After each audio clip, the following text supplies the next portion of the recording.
warmest of welcome to my Wunderkammer. This is episode 2. First of all, I would like to thank each and every one of you for listening to episode 1, and I'm so glad that you actually decided to come back for more. In this episode, we are going to talk about haunted places. And it's really exciting now because I'm also decided to make like a illustrated version of my podcast. You can check it out on YouTube, Lena's Wunderkammer, the same name as the podcast is the YouTube channel. And then you can see episode 2 there with different illustrations and some photographies as well, plus the script. So if you are fed up with listening to podcasts, you can just read it yourself as well. So it will all be on screen. Warmest of welcome. Anyway, today we are going to talk about haunted places now. This is going to be a journey through the realms of the unknown, where the past whispers through the corridors of the present and shadows of yesteryear come to life. Because since the dawn of humanity, haunted places have captured our imagination and sent shivers down our spines. So from ancient ruins to modern-day buildings, these eerie locations are steeped in mystery, folklore, and history.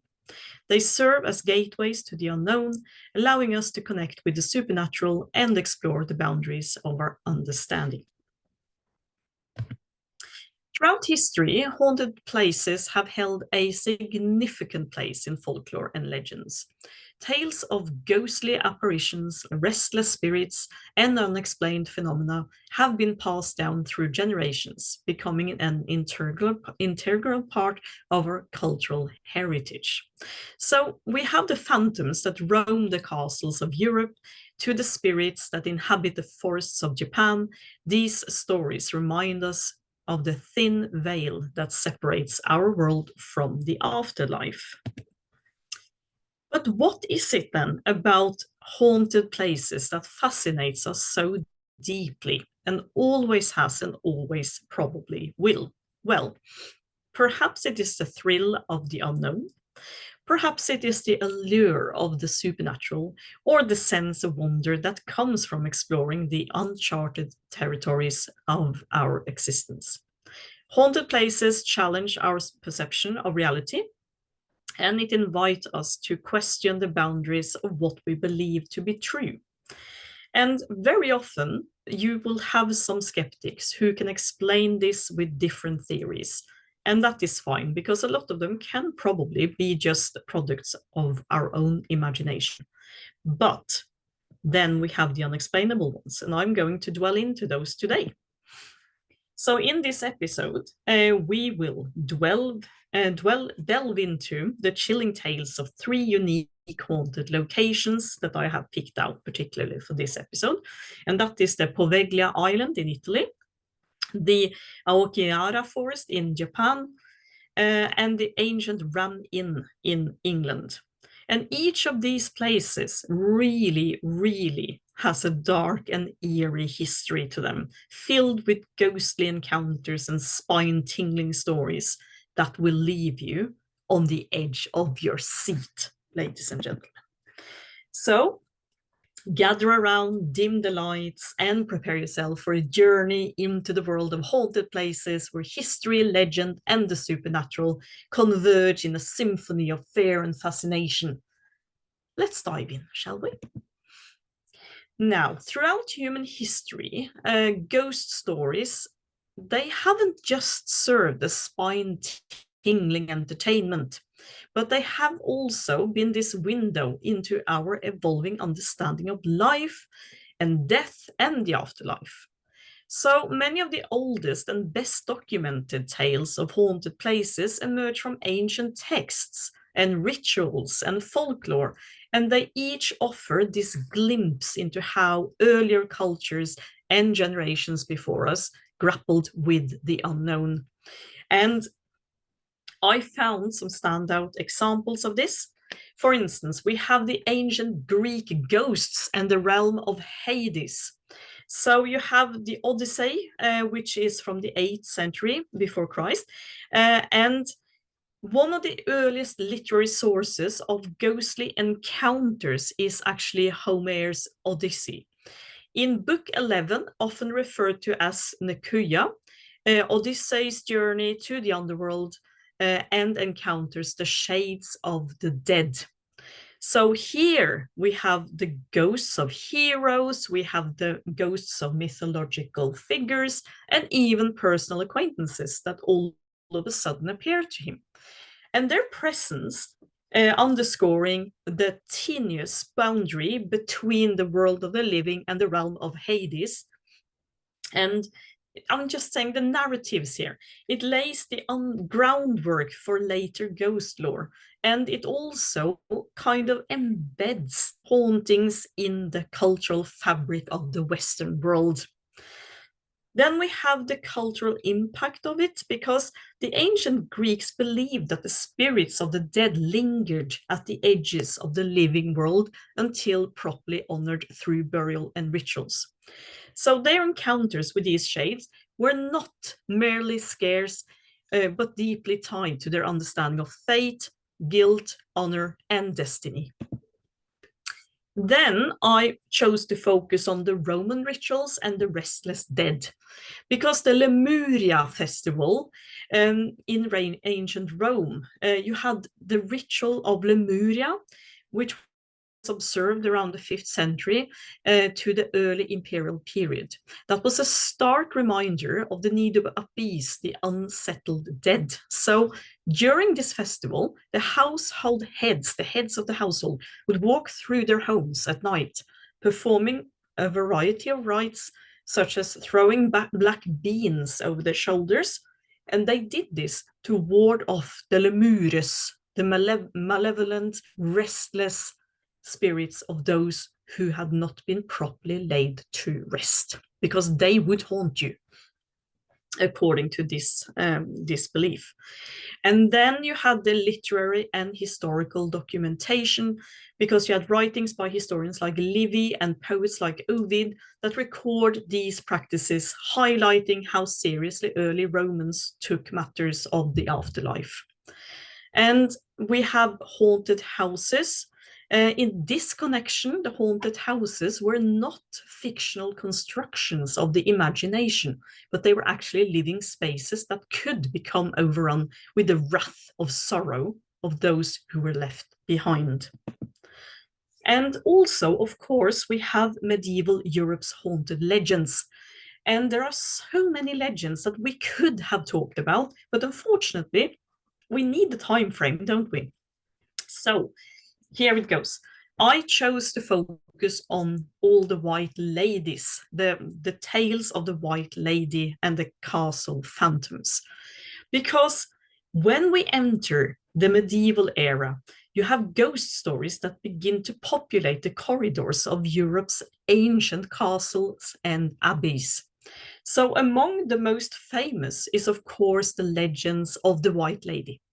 The White Lady is always a spectral figure draped in grief, and often is said to be caught in a loop of tragedy, wandering the halls of forgotten fortresses and castles alike. And manuscript of very early medieval ballads, including those recorded in collections by folklorists like Francis James Child, document these eerie apparitions. So you have the symbolism and you have the social function of this. So these tales, they often serve as moral or cautionary narratives, warning of the consequences of broken vows or unavenged injustices or improper burials, just like the Romans. If you didn't give your dead ones the burial that they actually deserved, then they would come back to haunt you. That was the belief back then, and that is probably still the belief today. So haunted places in medieval Europe were seen as spaces where the unresolved emotions of the past were spilled over into the present. And that was a powerful reminder of history that refused to be silenced. And then we have the ancient Eastern ghost narratives, because we cannot forget about that part of the world, because the Chinese and Japanese folklore actually inhabit the most eerie, scariest, sinister ghosts and spirits, I think, of the whole world. So while perhaps they're less globally renowned than their Western counterparts, early ghost stories in Eastern cultures have a rich documented history as well. We have started to become quite interested in Chinese and Japanese folklore and the horror stories of them as well, especially through the different types of movies that are being made today, the horror movies that we all love so much. But we have the classical Chinese literature dating back to the Tang dynasty and possibly earlier than that, that features tales of restless spirits haunting abandoned palaces and temples alike. And these narratives are intertwined with beliefs in ancestral reverence and in the cyclical nature of life and death.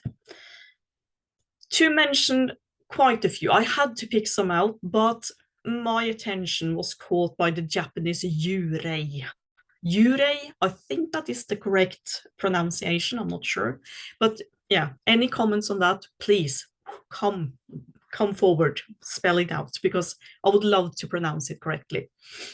But in Japan, there is a tradition that holds that spirits of those who suffered tragic or unjust deaths become yureis. That is sort of akin to Western apparitions.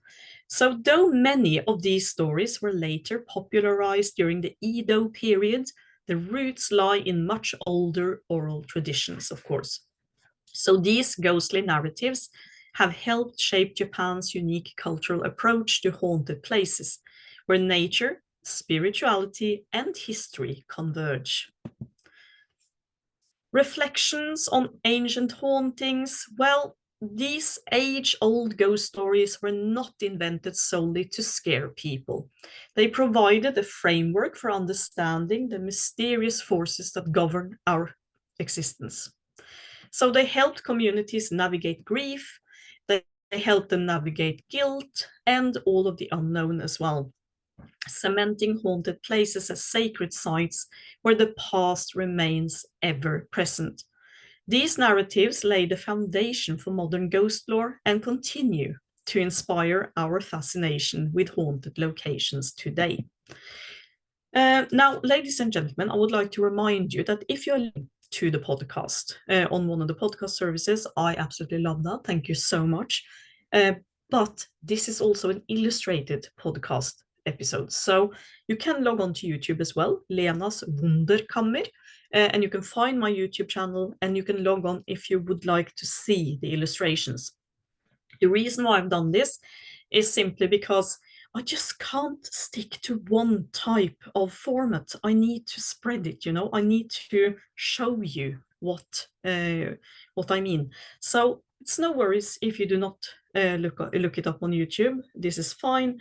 I do not leave anything out, but you can see the script and you can see the illustrations. But now, let us take a look at haunted places today. Number one, Poveglia Island in Italy. Imagine this island near Venice, Italy. You know, usually we associate Italy with something nice, something beautiful, something relaxing. And then, boom, we have the island of ghosts. Poveglia's dark past includes being a quarantine station for plague victims. And that is sinister in itself, because think about all of these poor spirits that can haunt this island because of their tragic and painful deaths.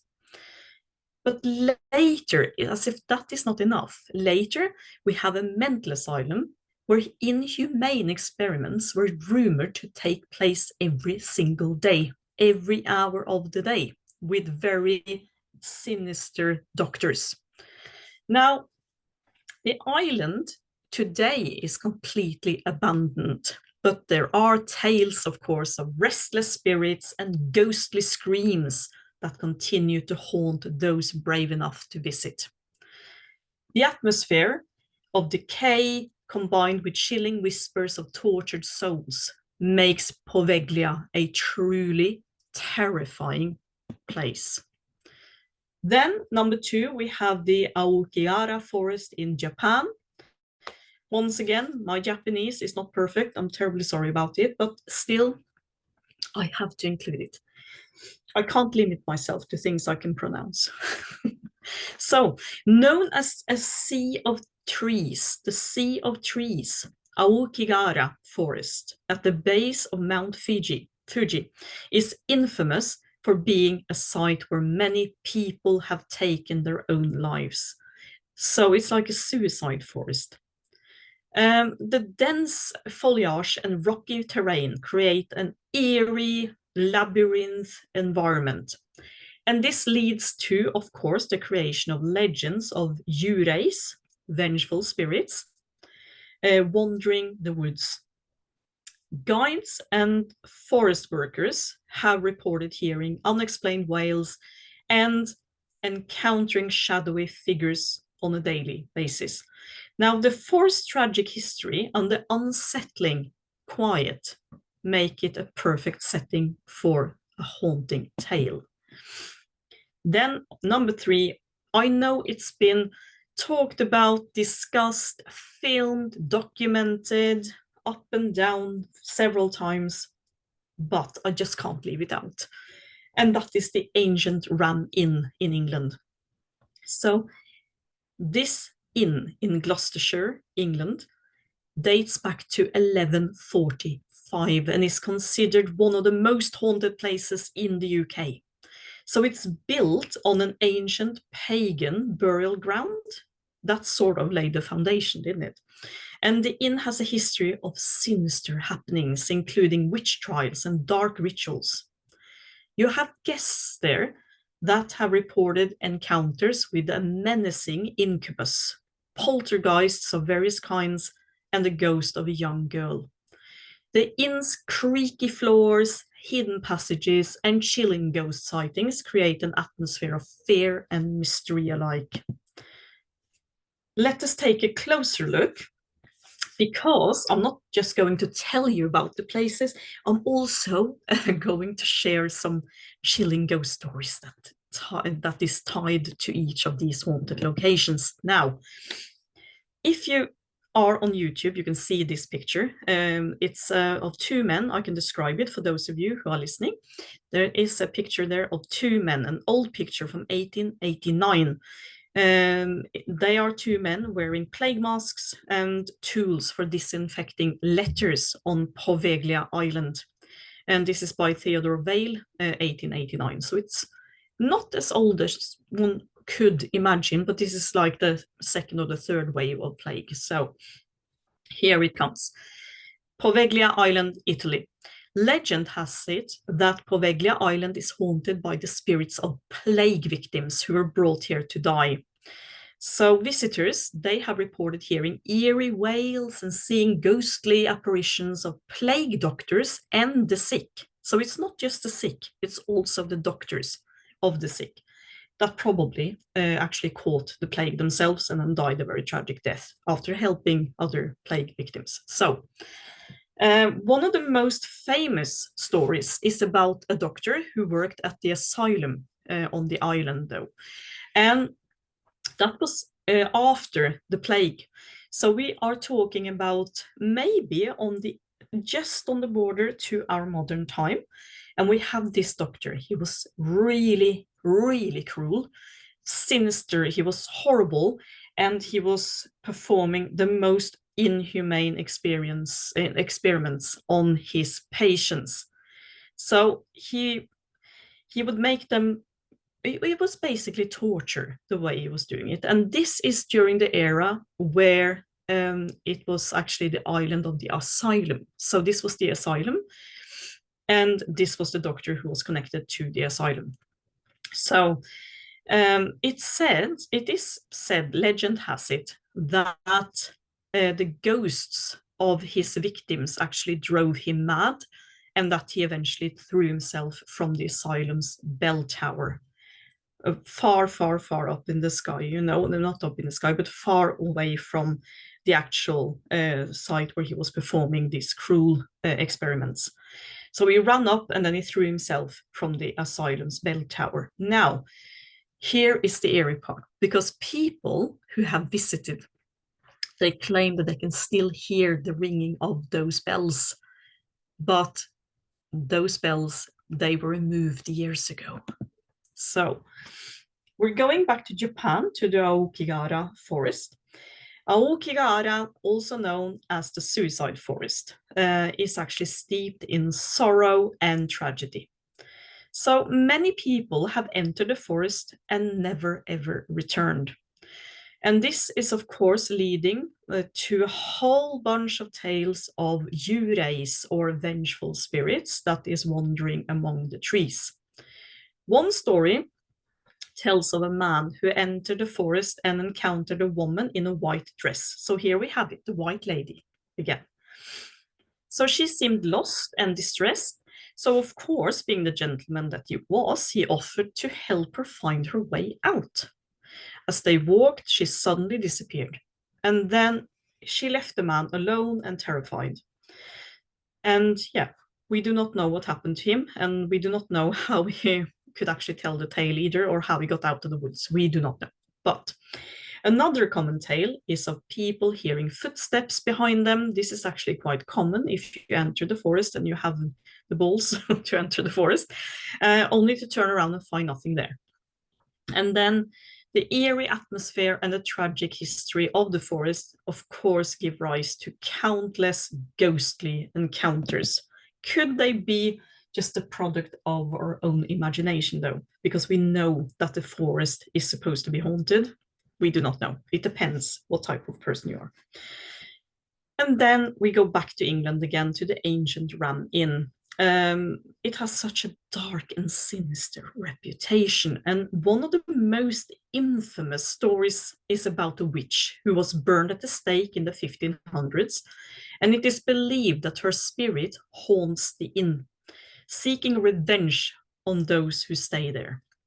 So you have guests, they have reported feeling an icy touch and seeing the ghostly figure of a woman.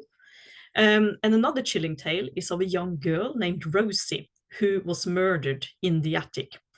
And this is actually documented. She was murdered in the attic of the Ram Inn back in the days, because I believe I saw some kind of ghost program and they were really diving into this, you know, they were looking into all the records and everything, and it was documented, I think, that little Rosie was in fact murdered in the attic. So her ghost is said to appear to guests. She wants help, you know, so often she's accompanied by the sound of children crying. And the inn is also home to lots of poltergeists who delight in moving objects and creating a general sense of unease for those who visit.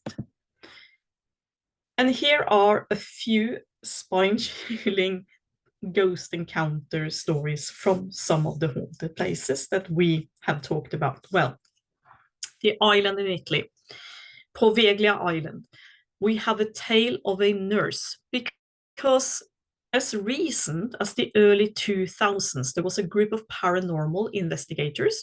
They actually visited the island to document any type of supernatural activity, which has become more and more, I wouldn't say normal, but more and more common these days. It's good TV, it's good radio, it's good podcasts, which is basically why I want to share my stories with you as well. But anyway, they wanted to document any supernatural activity. So among them was a nurse named Maria, and she was very skeptical because she didn't believe that this island was haunted. So she was actually exploring the old asylum on her own one night when she heard faint whispers echoing through the decayed hallways. She dismissed it as the wind. So she just continued her exploration. I'm not sure I would have dismissed it as the wind if that was me, but I don't know. Maybe it was it's again, it's up to the individual, isn't it? Because what you see and what you hear and how scared you are of these things. But anyway, she continued her exploration. And suddenly, as she was about to leave the premises, she felt a cold hand grip her shoulder. And when she turned around, she saw a shadowy figure dressed in a plague doctor's robe.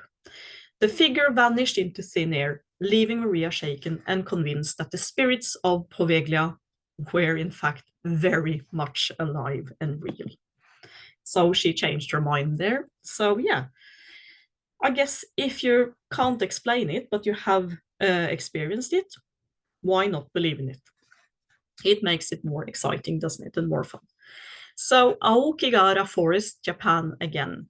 We are talking about a lost hiker here from the late 1990s.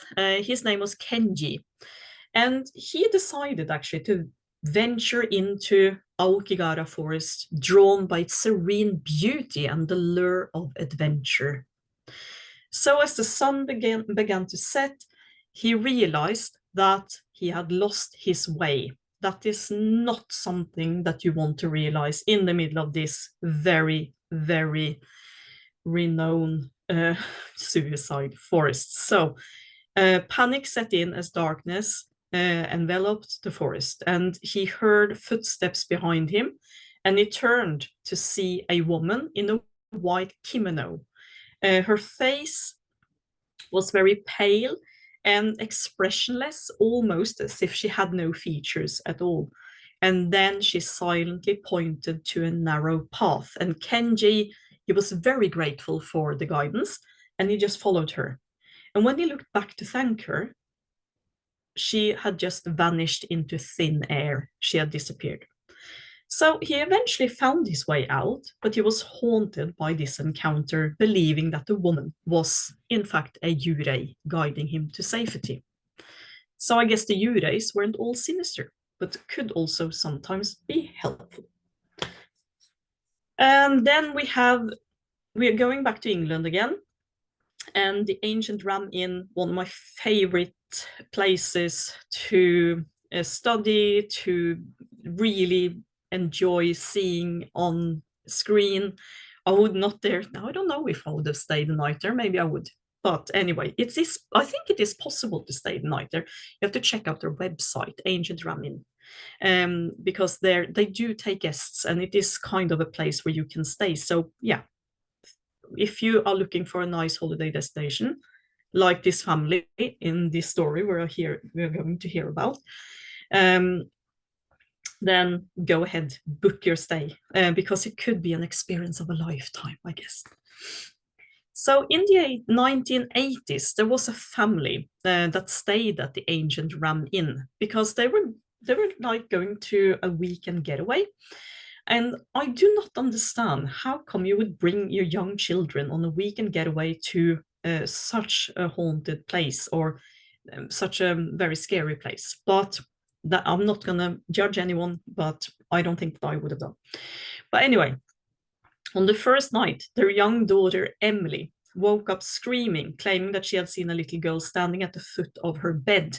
So the parents, they dismissed it as a bad dream. Very, very grounded parents, I think. But the following night, they experienced unexplained phenomena themselves, because the door started slamming shut, and there was cold drafts, and they heard the sound of children crying. And the final straw came when Emily's mother saw the apparition of a young girl in old-fashioned clothing, her eyes filled with sorrow. The family just left the inn immediately, and they were convinced that the young girl was in fact the ghost of Rosie, the murdered girl, that it was still roaming the halls, maybe in the search for help. And I do have some more spine-chilling ghost encounter stories to give you, those good goosebumps here, because I have been lucky enough to receive some stories and tips from engaged listeners. And here they are. I just had to share them with you, the best ones. I got more, but unfortunately we can't take them all. But yeah, these are the best ones anyway. James is writing to me about the Edinburgh Castle in Scotland and the Phantom Piper. He writes, "Hi Lena and listeners, I would like to share a little bit about Edinburgh Castle and its rich history dating back to the 12th century. It is home to numerous ghostly tales. One of the most famous is that one of the Phantom Piper. Legend has it that centuries ago, a piper was sent to explore the secret tunnels beneath the castle. He played his bagpipes as he ventured deeper into the darkness, allowing those above ground to track his progress. Suddenly, the music stopped, and the piper was never seen again.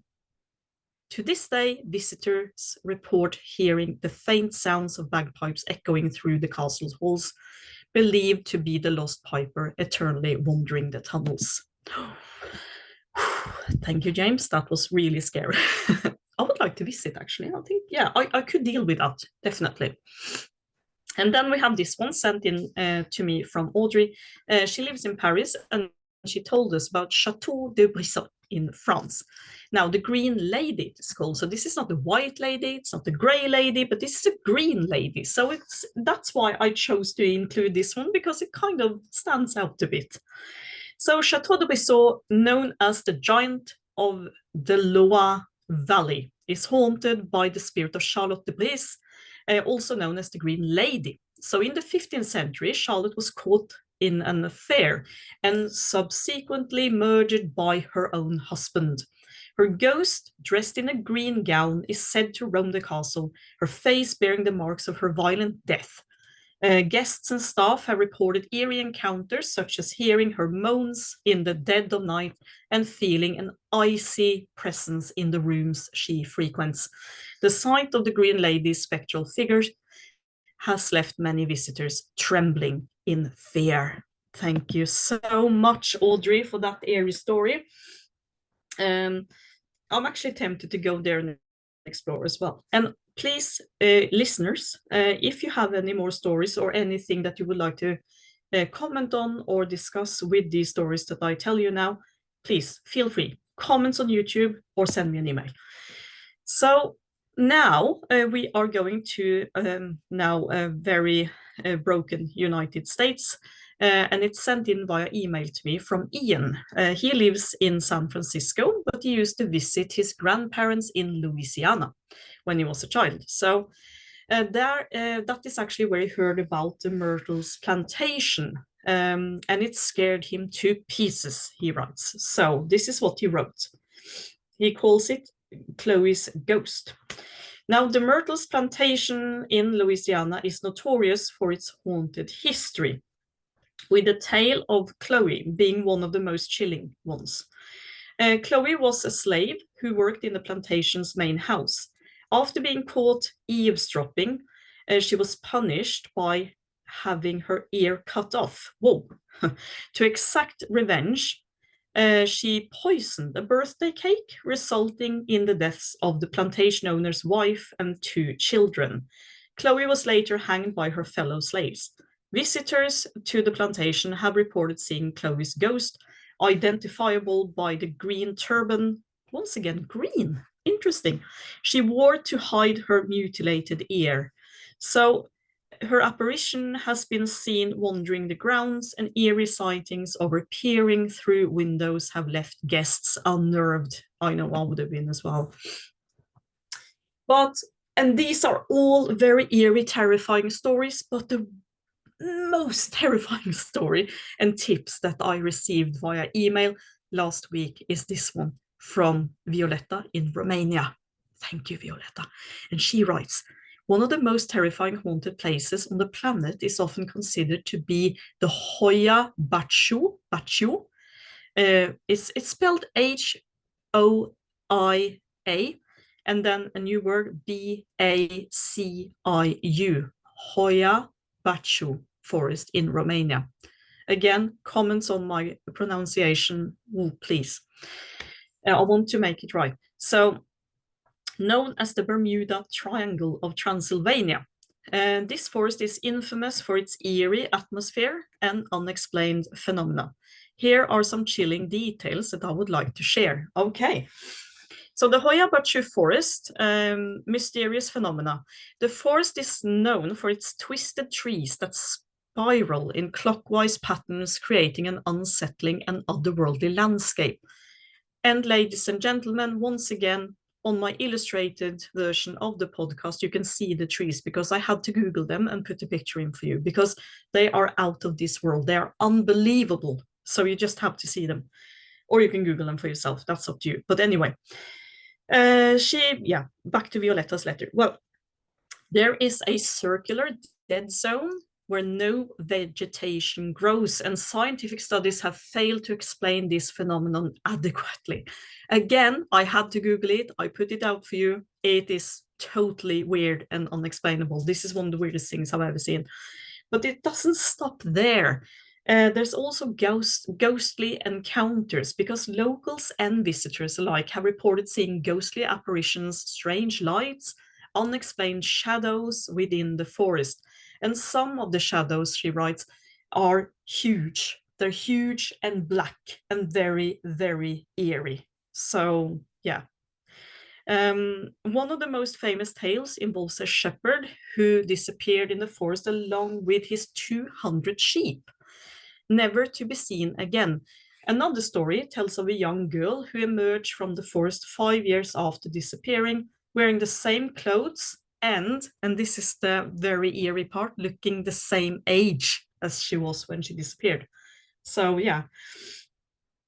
But it doesn't stop there. It doesn't stop with the twisted trees and the shadow monsters and the no vegetation circles and the ghostly apparitions and the strange lights and the unexplained shadows.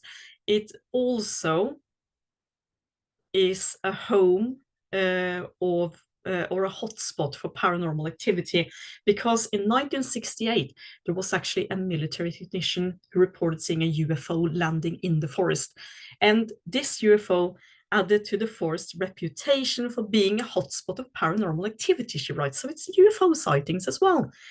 And the combination of this, you know, the mysterious phenomena, the UFO sightings, and everything else really wraps up Hoya-Baciu as this week's probably most eerie example of paranormal place or haunted activity or anything terrifying haunted places on Earth. So, do you believe that these could be true? Have you encountered something yourself? Please send it to me. But now, next week's episode, do you believe in the creatures of the night? Because next week we are diving into the shadowy world of vampires. We are going to explore their origins, legends, and their lasting impact on popular culture. From ancient folklore to modern day myths, we'll uncover the secrets behind these enigmatic beings. Are vampires real? Do they walk among us? Tune in next week to find out and prepare yourself for a journey into the heart of darkness. You won't want to miss it.